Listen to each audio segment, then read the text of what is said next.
Assalamualaikum warahmatullahi wabarakatuh. Hai teman-teman, perkenalkan nama saya Asarini Dwi Juniarti, bisa dipanggil Rini. Saya mahasiswa dari Pendidikan Profesi Nurse tahun 2019 tahun 2020.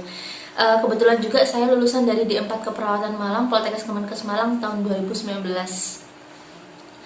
Jadi teman-teman, di sini saya mau sharing ke teman-teman ya tentang apa sih UKOM itu Kak gitu. Jadi kebetulan tahun kemarin, tahun 2019 itu saya juga sudah melakukan UKOM untuk D4 Keperawatan Malang. Dan alhamdulillahnya hasilnya berkompeten. Alhamdulillah. Jadi sebelumnya tuh teman-teman, jujur untuk UKOM ini apa ya? Saya tuh masih gambarnya masih nol banget gitu. Karena apa ya?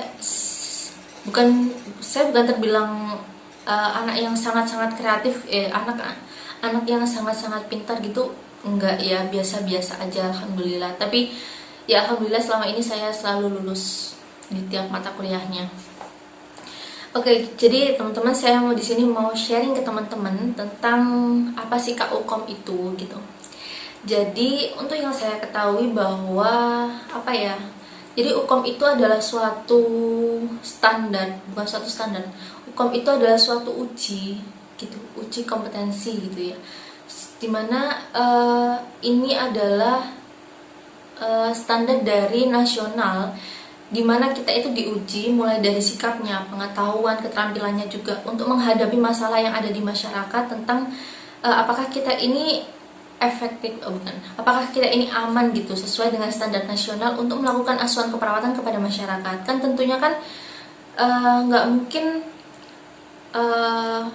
seorang perawat walaupun sudah lulus skripsi, tapi kalau dia belum UKOM tentunya masih belum bisa dipercaya karena standar setiap kampus itu berbeda gitu teman-teman.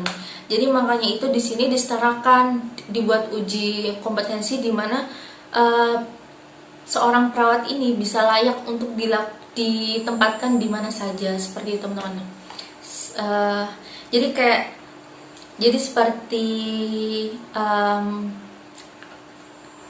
jadi lebih gampangnya gini, skripsi kalian itu adalah uji sekolah kalian, USEK gitu ya. Tapi kalau UKOM ini adalah UNAS kalian gitu. Jadi kalau kalian mungkin sudah lulus dalam USEK tapi kalian nggak lulus sama di UNAS, ya tentu aja masih belum bisa dibilang kalian adalah lulus, belum bisa dibilang kalian lulus dari SMA kan, atau lulus dari kuliah kan, seperti itu. Oke, lanjut ya teman-teman ya. Astagfirullahaladzim. Jadi gini teman-teman, jadi gini teman-teman, sekarang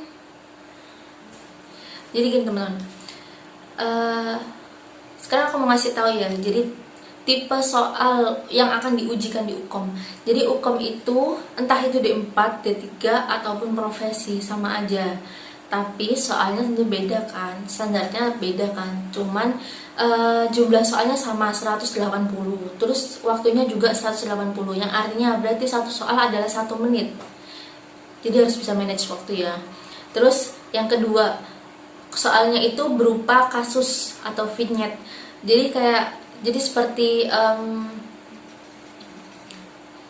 nanti saya akan kasih tahu ya. Jadi berupa yang kedua, jadi kasusnya itu berupa vignette atau kasus yang sering kalian temui di IGD atau mungkin di lapangan atau mungkin di OK atau di puskesmas gitu. Kemudian jawabannya tenang, pasti jawabannya adalah multiple choice. Jadi nggak ada soal listening itu, nggak ada, ataupun listening itu nggak ada. Jadi semuanya multiple choice. Lanjut. Untuk jenis dari soalnya yaitu yang pertama adalah pengkajian. Jadi untuk pengkajian sama penentuan diagnosa ini persenannya sama, yaitu sekitar 20-30% per jenisnya. Jadi pengkajian 20-30%, terus penentuan diagnosa juga 20-30%. Kemudian untuk perencanaan sama implementasi sekitar 15-25%. Dan yang terakhir adalah evaluasi, yaitu 5-15%. Kemudian untuk mata kuliahnya ya teman-teman. Untuk mata kuliahnya ini ada sekitar 25-37%. Berarti sekitar 56 soal kurang lebih ya. Terus habis itu untuk maternitas, anak, jiwa sama keluarga ini persenannya sama 8-14% per mata kuliah. Berarti kurang lebih ada 19 soal per mata kuliah. Terus kemudian gerontik manajemen gadar komunitas itu 3-9%. Berarti 12 soal per mata kuliahnya. Gitu teman-teman. Jadi kalian bisa jumlahin ya, semua totalnya adalah 180. Gitu.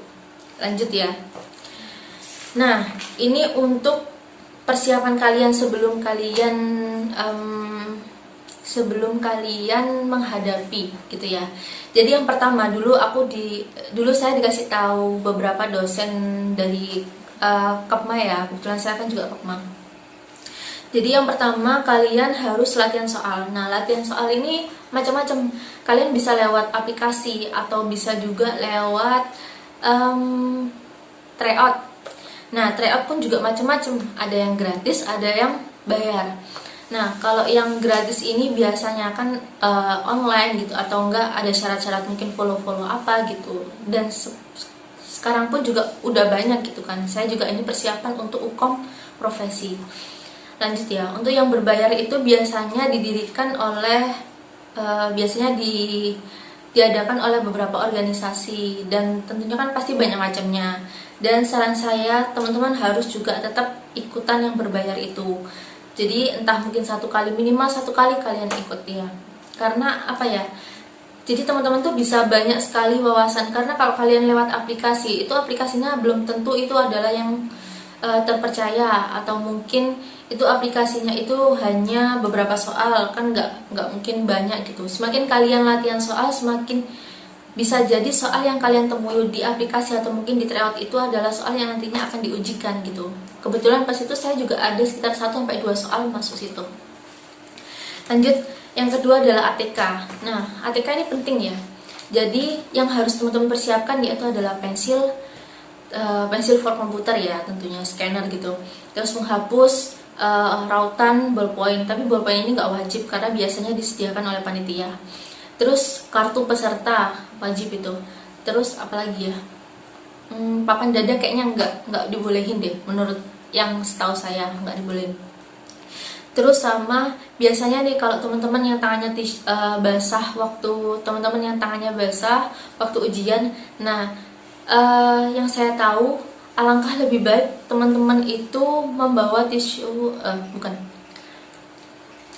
Terus yang terakhir ini untuk teman-teman yang biasanya kalau mengerjakan tugas itu atau mengerjakan saat ujian itu tangannya basah.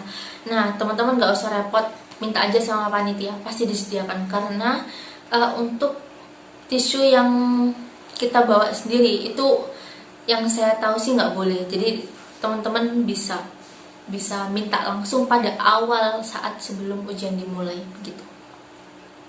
Terus yang ketiga adalah banyak membaca diagnosa.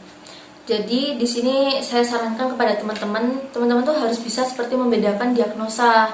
Contoh diagnosa pernafasan kan biasanya banyak tuh, ada pertukaran gas, ada obstruksi ini jalan nafas kayak gitu. Jadi teman-teman tuh harus bisa membedakan kapan harus pakai diagnosa ini sama diagnosa ini gitu. Biasanya kelihatannya itu di saat pemeriksaan penunjang atau pertama pasti keluhan ya, terus yang kedua biasanya TTV dan juga pemeriksaan penunjang, itu yang paling penting. Teman-teman bisa tanyakan dulu kepada dosen, minta seperti apa ya, seperti kuliah bersama gitu, nggak masalah sih kalau selama dosennya mau, karena kan juga musim pandemi ini semakin teman-teman interaksi untuk mengajak dosen belajar bersama, bisa jadi tugas-tugas bisa berkurang ya.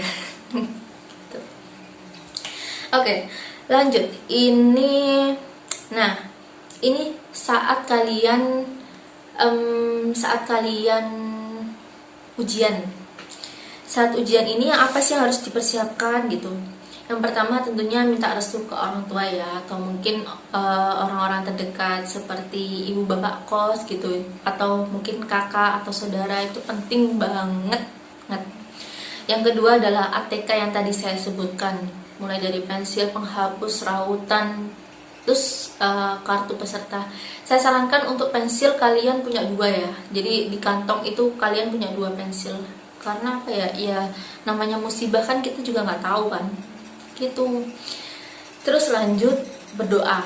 Jangan lupa berdoa sebelum ujian. Semoga diberikan kelancaran. Amin. Yang keempat, usahakan identitas benar. Karena itu fatal banget ya. Karena ya kelupaan satu urap-urap aja di kode soal itu bisa jadi nggak masuk di penilaian, nggak masuk di game scanner gitu. Karena nanti soalnya itu berpaket-paket kayak ujian nasional waktu tahun 2015-2016 itu kan ada sampai 5-20 paket. Nah itu teman-teman.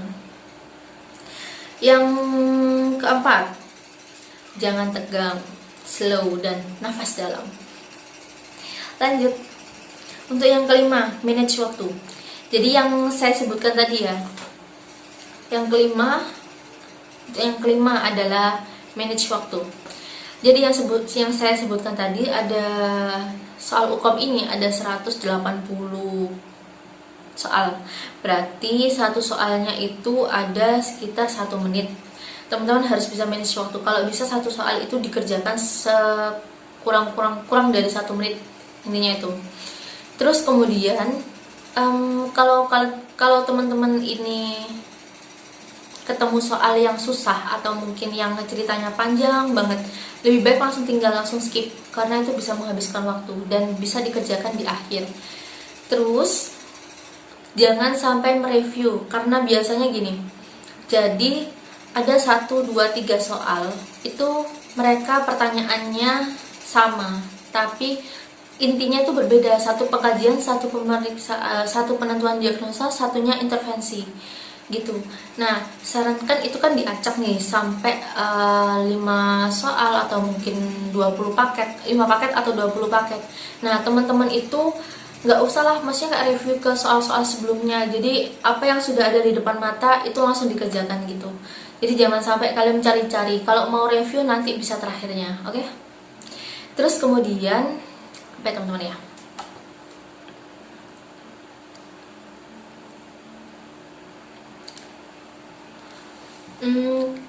Terus kemudian kalau bisa semuanya itu teman-teman kerjakan, entah itu soal yang susah ataupun soal yang gampang. Pokoknya intinya semuanya diisi, jangan sampai ada yang bolong. Karena apa? Nggak ada sistem pengurangan nilai. Jadi bisa jadi kalian mujurkan, jadi ada 5 atau 10 soal mungkin kalian arang gitu. Terus bisa jadi semuanya benar kan, walaupun ngarang gitu. Jadi ada sekian deh. Oh ya, ini yang terakhir untuk tipe soalnya. Jadi gini, untuk tipe soalnya itu bercerita. Jadi ada nanti pastinya itu jenis kelamin, terus tempat kejadian, terus keluhan pasien, terus hasil TTV-nya, terus pemeriksaan penunjang, baru pertanyaan. Dan kalian jangan sampai terkecoh karena di dalam pertanyaan itu karena soalnya itu bukan soal yang murni bertujuan di jawaban, tapi bisa jadi ada kalimat-kalimat pengecoh. Contohnya gini, Contohnya gini, Mr. X datang ke IGD dengan keluhan nyeri jantung, nyeri dada sebelah kiri. Nah, kebetulan Mr. X ini diare selama 3 kali dalam waktu 1 hari ini gitu. Nah, diagnosa apa yang bisa teman-teman ambil seperti itu? Jadi untuk nyeri di bagian dada sama di diare, di pencernaan kan tentunya beda diagnosanya. Nah, itu jadi teman-teman harus bisa, oh ini kalimat pengecoh.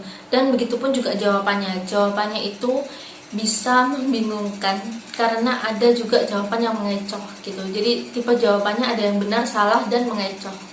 Teman-teman harus klik ya. Terus kemudian